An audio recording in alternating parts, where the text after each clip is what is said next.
યુવક મંડળની અંદર સભાની અંદર પધારેલ થાણા મંદિરના મહાન સદગુરુ હરિમુકુદાસ સ્વામી, શાસ્ત્રી સ્વામી જય કૃષ્ણદાસ સ્વામી, શાસ્ત્રી સ્વામી જય હરિદાસ સ્વામી, શાસ્ત્રી સ્વામી બાલ મુકુદાસ સ્વામી, પાર્ષદ વર્ય મયુર ભગત,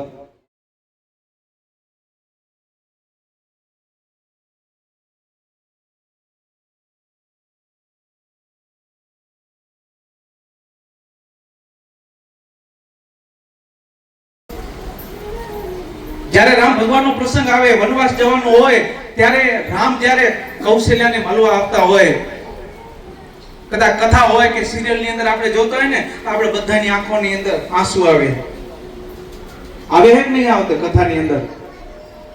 કદાચ આપણે ભગવાન કૃષ્ણનો પ્રસંગ સાંભળતા હોઈએ કે જ્યારે જન્મતા વેદ ગોકુળની અંદર મૂક્યા ત્યારે દેવકીની શું હાલત થઈ. મા બાપ કદાચ થોડોક લગર વગર હોય ને તો ક્યાંય જવું હોય ને તો ભાઈને ન પોહાય. હવે લગર વગર ક્યાં પીડી જવાય? એમ વિચાર કરો કે જે તમે હજાર રૂપિયાના જે પરફ્યુમ છાંટો હો ને, એના કરતા ઈ જૂના બાપના કપડાની અંદર જે સુગંધ આવે ને, એના જેવી સુગંધ ઉકાય 10,000 કે લાખ રૂપિયાના પરફ્યુમ ઈ સુગંધ ના આવે. કારણ કે પોતાનો પરસેવો પાડી પોતાના દીકરાઓને મોટા કર્યા હોય. બધાય સંબંધો સ્વાર્થી છે, બધાય.